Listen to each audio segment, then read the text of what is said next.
Entonces quedamos en la diabetes. Decíamos que alguien me comentaba que había cuántos tipos de diabetes, o sea, ¿quién quedó comentando? Dígame. Tres o cuatro. Sí, hay Diabetes varios. Ok, Diabetes. la diré, maestro. Sí, Diabetes tipo 1, mellitus en jóvenes, la exacto. tipo 2 en adultos, Ok. la diabetes estacional, que es Gestacional. gestacional, Sí, de embarazo, sí. gestacional, Sí, del embarazo. sí, exacto. Y hay una diabetes también que no es muy conocida, pero se llama diabetes tipo LADA, que tiene que ver con el sistema inmunológico. Diabetes LADA, así como la marca de los automóviles LADA, una diabetes de autoinmune. Pero bueno, entonces, ¿cuáles son los signos y síntomas más llamativos de los síntomas más llamativos de la diabetes? Que son 4P. ¿Quién comenta sobre eso? Poliuria, Ajá. ¿Qué más? polidaxia, ¿Cómo es poliuria? Polidipsia. polidipsia. Polidipsia. Y ¿Qué más? Polifagia, ¿Y qué más? pérdida de peso. Dímelo entonces las 4, vamos a ver. Poliuria, polidipsia, polifagia y pérdida de peso. Exactamente, exactamente. ¿Qué quiere decir poliuria? Poliuria, ¿qué quiere decir? Poliuria, ¿qué es eso? que frecuenta mucho el baño, o sea, Que orina, mucho, que orina mucho, o sea, poliuria. Y polidipsia, ¿qué quiere decir eso? mucha sed, Y folifagia. mucha hambre, Y la otra es pérdida de peso. Pero mucha también, ganas de comer, sí, polifagia. polifagia, exacto. Y la otra es pérdida de peso. Pero sucede que muchos pacientes que presentan lo que le llama el síndrome metabólico, en vez de pérdida de peso, lo que tienen es ganancia de peso. O sea, yo digo que hay son 4P, pero una G, que es la ganancia de peso, poliuria, polifagia y ganancia de peso en el síndrome metabólico. Bien, entonces, en la boca, ¿qué manifestaciones más o menos presenta el paciente diabético? Casi siempre. ¿Cuáles son Halitosis, qué más? resequedad, Exacto, serotomía, que es serostomía. gingivitis con alguna frecuencia también, algunas gingivitis de tipo diabético también. Y a nivel sistémico, ¿qué tienen los pacientes diabéticos a nivel de la circulación general? Hay una condición que se llama ¿cómo? ¿Cuáles son los órganos blancos que los pacientes diabéticos generalmente tienden a sufrir más?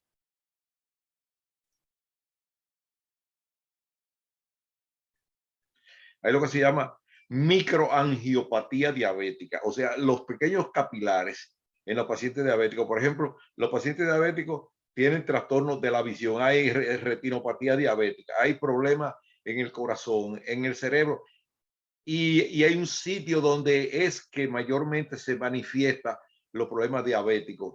¿A dónde es? Que hay hasta una especialidad dedicada a eso, al tratamiento de esa condición. ¿Quién me dice? Dime. No, los endocrinólogos manejan, claro, los diabéticos, pero hay una condición especial que ha desarrollado una especialidad que ya son endocrinólogos, pero que se ocupan del manejo de esa parte en especial. Diabetólogo. Claro que son diabetólogos, endocrinólogos, todo lo que son, pero que hay una parte del cuerpo que es donde mayormente se manifiesta, donde vienen los mayores problemas de los diabéticos. ¿A dónde? Las glándulas. Vamos a ver. No puede ser la tiroides ni la No suprarrenal. no estamos hablando de glándulas, es una parte del cuerpo. Bueno, son glándulas, pero no es en eso, es una condición que los pacientes diabéticos tienen que cuidarla mucho siempre. Riñones. El pie diabético. El pie diabético, sí.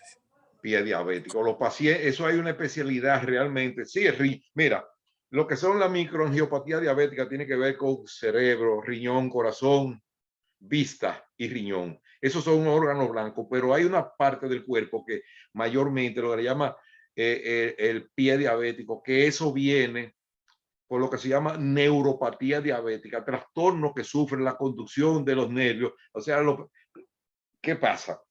Los pacientes diabéticos por la neuropatía pierden la sensibilidad en los pies mayormente. Entonces esos pacientes, yo recuerdo una historia de un paciente diabético que bueno, me enteré.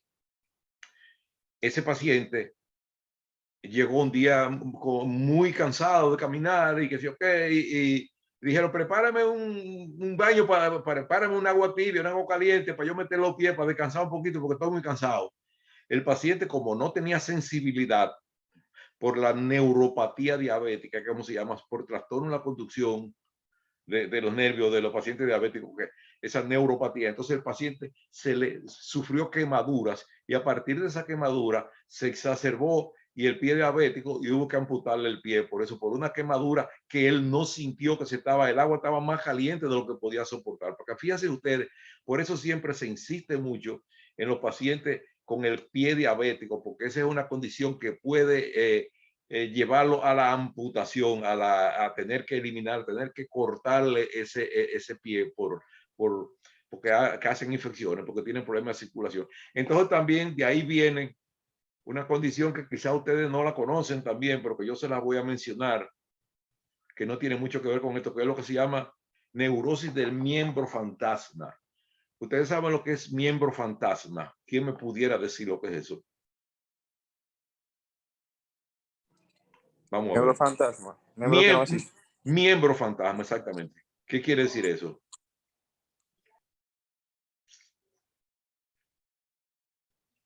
¿A qué se refiere eso? Eso se sale, claro, del tema, pero dime. Cuando a una persona Sigue. le amputan una de sus extremidades, Exacto. entonces la persona siente como si no la tuviera ahí. Exactamente, muy bien. Ese es el concepto del miembro fantasma. O sea, el paciente le amputan generalmente la pierna, lo que fuera, y él todavía en su cerebro, él tiene la sensación de que ese órgano está ahí y le puede picar un dedo de la mano, un dedo del pie, o le puede doler esto, y sin embargo, él es un miembro fantasma que no existe. Muy bien, la respuesta estuvo muy bien. Perfecto, eso es neurosis del miembro fantasma. En inglés le dicen phantom limb, o sea, miembro fantasma. Bien. Entonces ahora, después de diabetes, ¿qué sigue? Tenemos ahí abajo, ¿qué más? Epilepsia. Epilepsia. Ya vimos la epilepsia, la epilepsia es una descarga sincrónica de un grupo de neuronas y hace que produce una pérdida de la conciencia por un tiempo más o menos limitado. Entonces, en cuanto a la epilepsia, dijimos que qué hacer con el paciente epiléptico, colocarle una toalla o algo para que no se muerda la lengua. Paciente epiléptico, ¿qué representa? ¿Qué vemos? ¿Qué podemos ver con alguna frecuencia en los pacientes epilépticos? ¿Qué se puede ver? ¿Quién me dice algo? A ver si sabe. Dentro de la cavidad oral, ¿qué se puede ver? Yo no estoy segura, doctor. Pero dímelo, no importa, aquí estamos todos en ¿Puede eso. ser bruxismo? Bueno, el bruxismo no necesariamente por la epilepsia, pero vamos a decir que sí. Pero, ¿qué más? ¿Quién más me opina? ¿Quién más opina?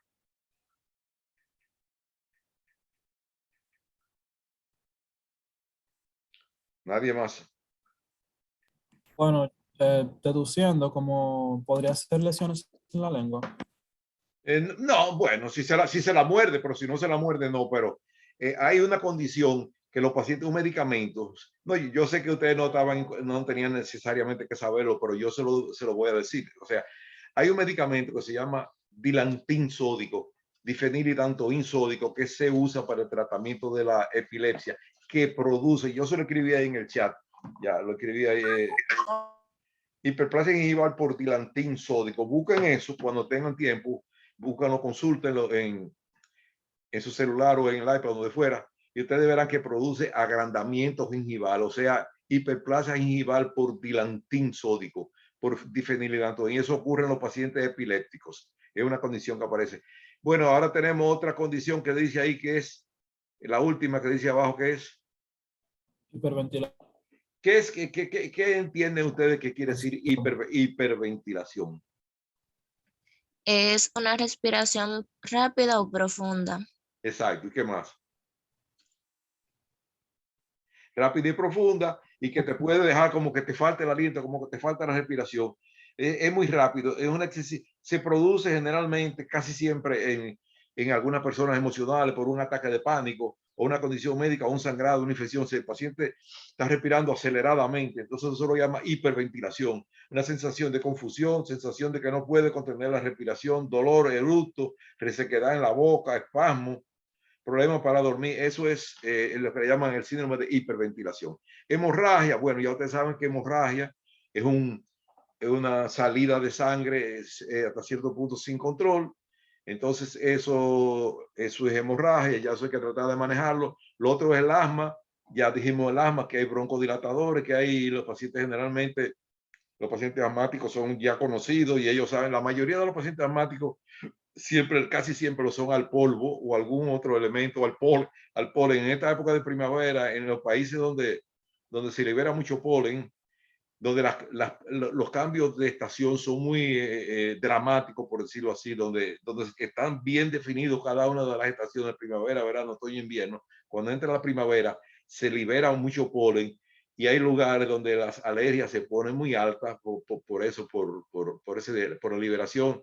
Le llaman en algunos lugares fiebre de heno, hay fever. O sea, ¿qué tipo de glóbulo blanco se eleva cuando hay asma? Eosinófilo. Exactamente, muy bien. Entonces ahora tenemos la tuberculosis que es una infección respiratoria producida por ¿quién? ¿Quién produce la tuberculosis? Tuberculosis. Mycobacterium tuberculosis. Exacto, el bacilo de Koch, exactamente. Ya es una infección respiratoria. En la tuberculosis se elevarían los neutrófilos o los linfocitos. ¿Cuál de los dos se elevarían? Los Linfocito. ¿Lo qué? neutrófilos. Los neutrófilos. ¿Y los neutrófilos se elevan en infecciones agudas o en infecciones crónicas? Aguda. Los neutrófilos. ¿Y la tuberculosis es una infección aguda o es una infección Infección crónica? crónica. Entonces ¿quién se eleva? Crónica granulomatosa. Entonces ¿quién se eleva? ¿Los neutrófilos o los linfocitos? Linfocito. Linfocitos. Exactamente, muy bien. Entonces ahora ya nos quedaría solamente, vamos a decir, estos son más o menos las complicaciones que es más frecuentes. Los pacientes que están dializados, que están lo que se llama una insuficiencia renal. La mayoría de esos pacientes casi siempre es por problemas de diabetes, que el riñón deja de funcionar, entonces tienen que recurrir a lo que se llama a una diálisis, a un lavado de la sangre, que eso se hace casi siempre 3 veces por semana. Muy bien. Hipertensión, ahí vemos, como ya lo dijimos ahorita, cuando tiene que hacer un esfuerzo adicional para el bombeo, que casi siempre esos pacientes tienen arteriosclerosis, tienen el colesterol elevado, una serie de condiciones que no vamos a entrar en muchos detalles. La presión arterial promedio debe ser 120-80 milímetros de mercurio. Insisto siempre en que le tomen la presión a todos los pacientes antes de cada procedimiento, no solamente cuando van a cirugía, sino hasta el simple hecho de hacer una cavidad o una operatoria pudiera elevar la presión, y es bueno que tengan eso monitoreado siempre. ¿Cuáles son los órganos blancos que ataca la hipertensión arterial? ¿Cuáles son los que te dice ahí esos 3 órganos? Corazón, riñón y cerebro. Exactamente, esos son los órganos blancos. Entonces, puede ser de origen neural, vascular, renal u hormonal. La hipertensión puede tener esos 4 orígenes, vamos a decirlo así. La diabetes, bien. Ok. ¿Quién me lee lo que dice ahí en la letrica amarilla? Yo. Va bien, dale. Prevenir complicaciones, accidentes vascular cerebral o cerebrovascular, Ajá. ceguera, enfermedad coronaria que puede producir infartos, insuficiencia renal insuficiencia vascular periférica y neuropatía, que puede provocar amputaciones. Exactamente, ustedes ven lo que comentamos ahorita, muy bien. La insuficiencia vascular periférica y neuropatía diabética, o sea, la pérdida de la sensibilidad en la pierna, puede provocar amputaciones. Insuficiencia renal es la causa principal mayormente de la insuficiencia, es la diabetes. Enfermedad coronaria por los trastornos de la microangiopatía diabética, ceguera, recuerden que dijimos trastorno de la vista en el cerebro, en el corazón, riñón y esto. Eso fue lo que vimos. Entonces, vigilar que La obesidad, más la glucemia, la hipertensión arterial y perfiles lipídicos. exacto, el perfil lipídico, perfil de la grasa, colesterol, triglicéridos, HDL, LDL, exactamente, eso es lo que hay que monitorear. Fíjense cómo, Doctora, una pregunta. Maestro, cómo no, dime, dila adelante. pregunta. Bien, ya estábamos viendo algo acerca de que la diabetes está relacionada tanto con la enfermedad del riñón, con el corazón, hipertensión y todo eso. Okay. Pero igualmente, cuando una persona tiene ACV, accidente cerebrovascular, Sí. se tienden a no utilizar ni epinefrina y tampoco adrenalina. Sin embargo, en las personas que tienen diabetes y estas enfermedades relacionadas, sí se utiliza. Entonces, ¿por qué si se relacionan? Mira, eso ha habido siempre mucha controversia. Siempre ha habido mucha controversia. Se ha dicho y con sobrada razón, esto que eso desde que yo era estudiante.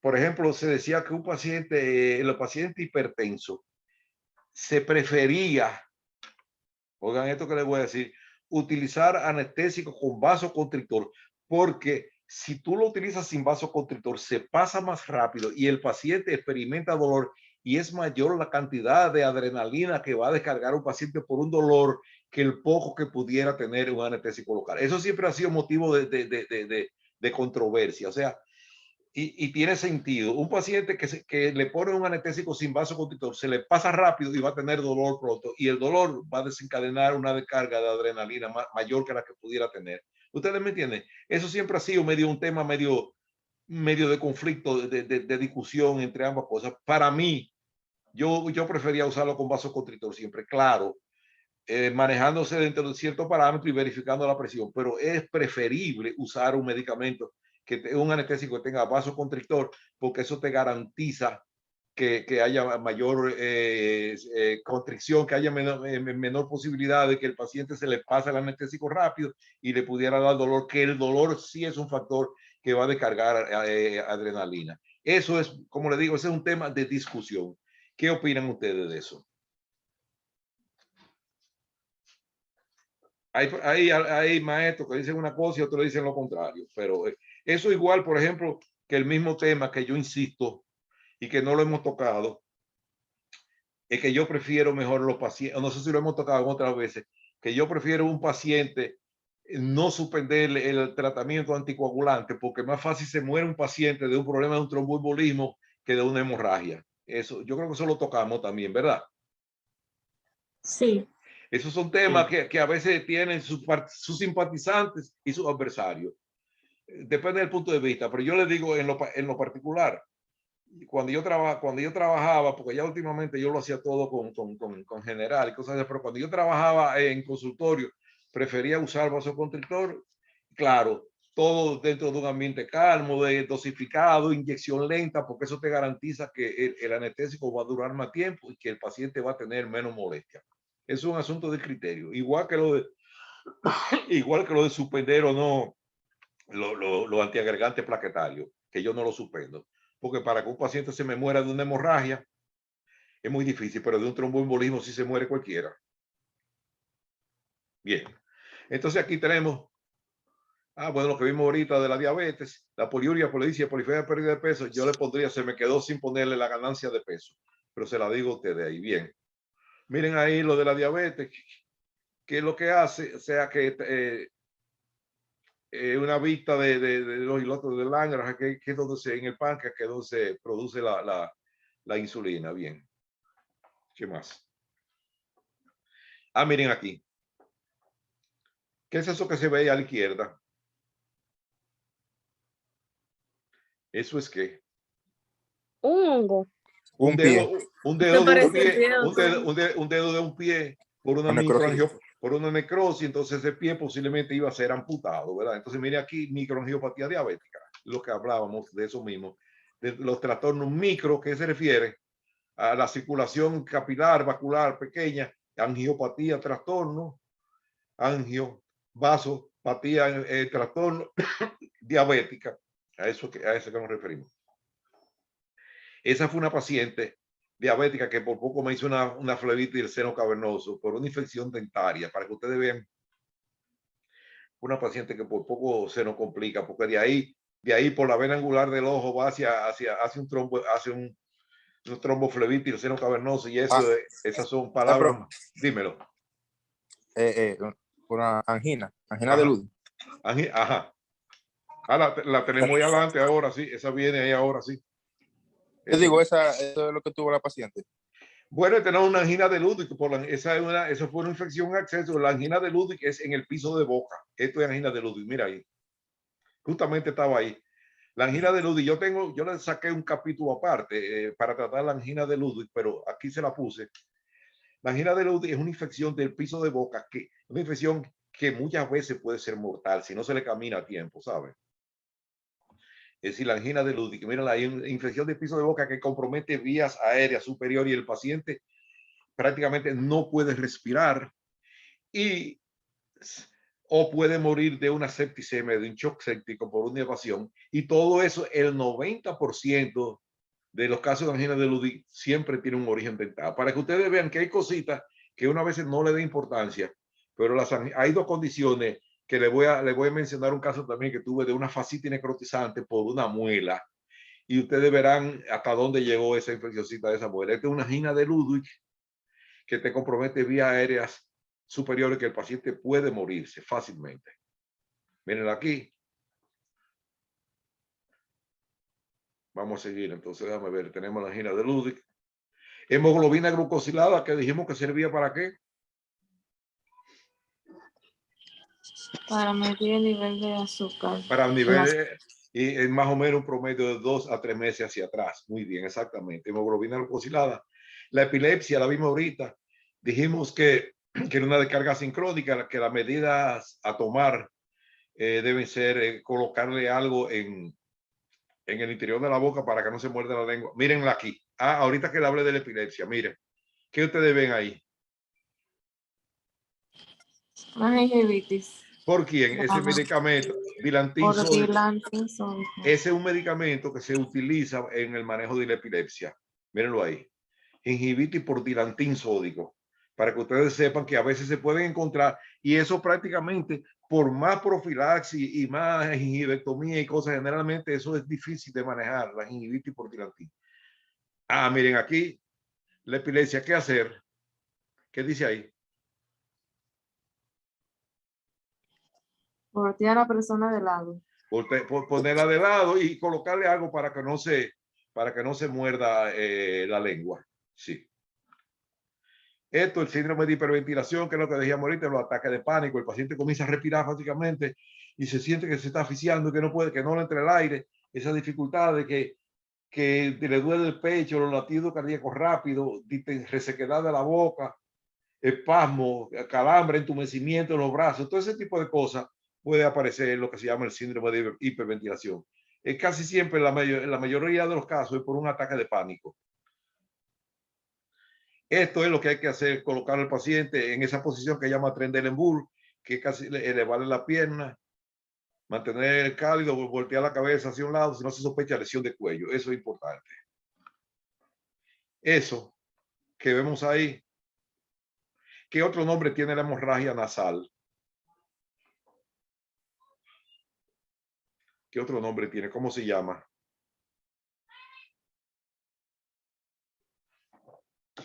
Hemorragia nasal lo estoy escribiendo en el chat. ¿Cómo se llama? ¿No se acuerdan? Epistaxis. Lo escribí, epistaxis. Se llama así la hemorragia nasal, epistaxis. Aquí vemos los elementos. Bueno, Aquí los estudios de laboratorio más importantes para los fines de cuando hay una hemorragia, el conteo de plaquetas, que debe estar en cuánto. De 150.000 a 450. Exactamente, a 400.000 más o menos. Exactamente. Entonces tenemos también el tiempo de protrombina y el tiempo de tromboplatina activado. Terminará en 10 minutos. Ya ustedes saben, cuando se vaya seguimos. Mírenlo aquí. Conteo de plaquetas, de 100 a 300, más o menos, minutos más o minutos menos, por ahí. Eso varía, ¿de acuerdo? Por debajo de 50.000 se puede producir sangrado espontáneo. Valores aumentados en alguna enfermedad de trombosis, enfermedades proliferativas, puede producirse eso cuando la plaqueta está muy por encima de 500.000, 300.000 más o menos. Esos valores cambian a veces de acuerdo a la región. El tiempo de protrombina, fíjense lo que se evalúa ahí, todos los factores que cubren más. El rango normal del tiempo de protrombina, en inglés se escribe PT, es de 11 a 13. El tiempo de tromboplatina y de 25 a 35. Eso es la capacidad para coagular la sangre, la vía intrínseca. Se usa también para controlar el efecto con heparina, que es uno de los anticoagulantes que más se utiliza. Algunos pacientes se utiliza heparina. Asma, ya lo hemos visto. Dijimos tener a mano el paciente lleve su broncodilatador. Dijimos que en los pacientes asmáticos se elevan los neutrófilos o los basófilos. ¿Cuál es que se elevan los pacientes asmáticos? Eosinófilo. Ah, bueno, porque me equivoqué. Está bien. Entonces, determinar si es de tipo alérgico o no casi siempre. Siempre los pacientes asmáticos. ¿Qué dice ahí en esa segunda línea? Evitar medicamentos que contengan aspirina, AINES, narcóticos, barbitúricos, antibióticos, macrólidos y si están tomando teofilina. La teofilina Si es... están tomando... Teofilina es uno de los medicamentos broncodilatadores que se utiliza, erixofilina, Ventolin, esos son los medicamentos que se utilizan para el manejo del asma. O sea, ya ustedes saben, evitar en pacientes asmáticos, evitar medicamentos que tengan aspirina, los AINES que traen narcóticos, barbitúricos, antibióticos, algunos antibióticos, la penicilina y otros, y macrólido que era la eritromicina. Y como dice ahí, ofrecer un ambiente no estresante y si es necesario, sedarlo. Tuberculosis.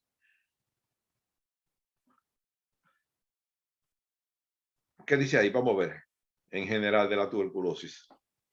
Dice, Ajá. Consulte al neumólogo antes del tratamiento. Debe atender solamente la emergencia. Exacto. Trátelo en un medio hospitalario con aislamiento adecuado, esterilización, mascarilla, guantes, bata, ventilación, etc. El paciente que repetidamente presenta esputos negativos puede ser tratado como un paciente normal. Exacto. Siempre es bueno ese tipo de paciente ya tomar usar lo que le llaman barrera de aislamiento. Exactamente. Enfermedad renal y diálisis. ¿Cuál es la causa principal de insuficiencia renal? Dijimos ahorita. Casi siempre. Mayormente. ¿Cuál? La hipertensión arterial. arterial. Enfermedad renal, ¿cuál fue? Dijimos que la diabetes, casi La siempre. diabetes. Sí, sí, bien. Perfecto. Entonces esos pacientes, como ustedes ven, deben dializarse 3 veces por semana. Eso es como un lavado de sangre que le dan en un centro especializado para que como el riñón no está funcionando adecuadamente, entonces con eso les lavan, le filtran la sangre. Este es un caso que lo puse ahí. Este fue un caso de una paciente que se me presentó a mí, que se estaba... Una paciente que, no, esta fue una paciente que le habían hecho un trasplante renal y entonces me presentó ese cuadro en la lengua así. Y el paciente estaba inmunosuprimido, le daban inmunosupresores, Verolimo, Tacrolimus, algún inmunosupresor, cicloporina, no recuerdo cuál. Le daban eso, entonces me la mandaron para ver si yo le hacía un rapado, si yo le hacía algo de eso en la lengua. Entonces, cuando yo vi los análisis, tenía los glóbulos blancos como en 3.000 y tenía una serie de condiciones que yo dije, bueno, mira, hablé con el nefrólogo tratante, yo le dije, mira, reajustale la dosis de los inmunosupresores, porque posiblemente ese paciente lo que está sobrepasado, sobredosificado de inmunosupresor, y por eso es que está haciendo ese cuadro ese cuadro en la lengua con toma tan raro. Entonces, efectivamente, se le reajustó la dosis de inmunosupresor y el paciente volvió a su normalidad. Eso es para que usted vea que uno tiene que tener criterio. Si yo me hubiera puesto a hacerle cualquier procedimiento, es un paciente que tenía los glóbulos blancos entre 1000, o sea, estaba muy bajito, cualquier cosa yo lo que hubiera hecho era complicar más la situación, porque el paciente no iba a tener mecanismo para defenderse y posiblemente hubiera hecho una glositis, cualquier cosa. Este es un paciente de cuidado y yo le hubiera echado a perder el trasplante renal inconscientemente. Por eso hay que tener criterio y no importa quién te lo mande. Si tú tienes tus opiniones bien fundamentadas, tú no tienes que discutir, tú simplemente lo manejas dentro de un ambiente de cordialidad y un ambiente amigable. Y se lo explica. Y efectivamente, amigos, quedamos amigos. Se le resolvió el problema y al final el beneficiado es el paciente, que es quien nos interesa. ¿Qué dice ahí? Enfermedad renal y hemodiálisis.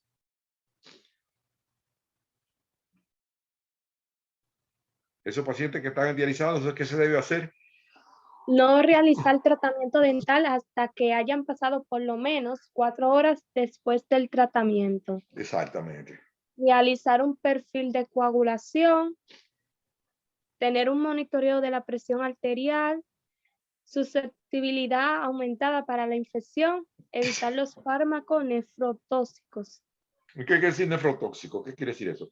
Que sean, o sea, que sean tóxicos para los para el riñón. Las células de riñón, sí. Sí, pero el nefrotóxico se refiere en general al riñón. Exacto. Eso no son los que se sintetizan en el riñón, pero que afectan al mismo. No, hay algunos medicamentos, por ejemplo, algunos medicamentos, algunos antibióticos, es importante saberlo. Yo no sé si en farmacología le dan eso. Algunos antibióticos le llaman los aminoglucósidos, que son ototóxicos y nefrotóxicos. Pueden hacer, por ejemplo, la gentamicina, canamicina, otro de esos medicamentos que son los que pertenecen al grupo de los aminoglucósidos, son ototóxicos, es decir, producen sordera y pueden producir daño renal. O sea, hay que hacer de controles. No debe pasarse de una semana de tratamiento. Yo conozco casos de niños que se quedaron sordos porque le pusieron algunos antibióticos, claro, en alguna época algunos otorrinos desconocían esos efectos de los aminoglucósidos y lo usaban y niños quedaron sordos como consecuencia del uso de aminoglucósidos. Por eso es bueno uno siempre conocer la farmacología y todas las implicaciones, todas las complicaciones que pueden derivarse. Bien. Entonces vamos a ver por aquí la úlcera péptica. Bueno, ¿qué medida debemos nosotros tomar al paciente que nos dice una historia de úlcera péptica? ¿Qué hacer nosotros como profesionales?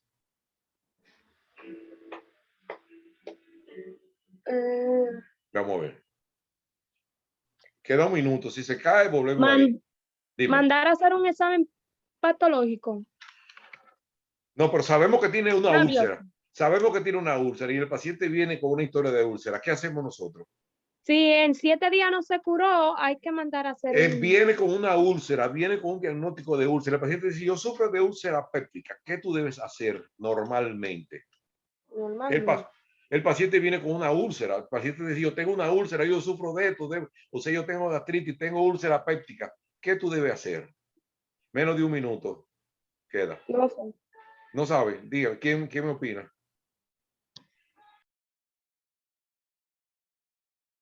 Oh, señores, cuando ustedes le indiquen algún AINE, cualquier medicamento, cubrirlo, protegerlo con un protector de la mucosa gástrica, con un omeprazol, un lansoprazol. Generalmente, darle un omeprazol de 40 miligramos o un lansoprazol y protegerlo para evitar que se exacerbe. Esa es la primera medida, claro, que debemos tomar en caso que fuera necesario.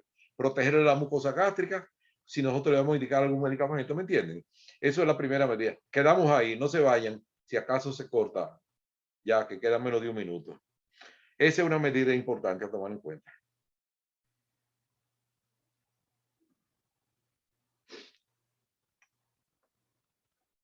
Fíjense aquí, me ven ahí todavía. ¿Qué dice en ese cuadro? Léalo rápidamente. úlcera péptica, ¿Qué más? AINE, esteroides, hongos.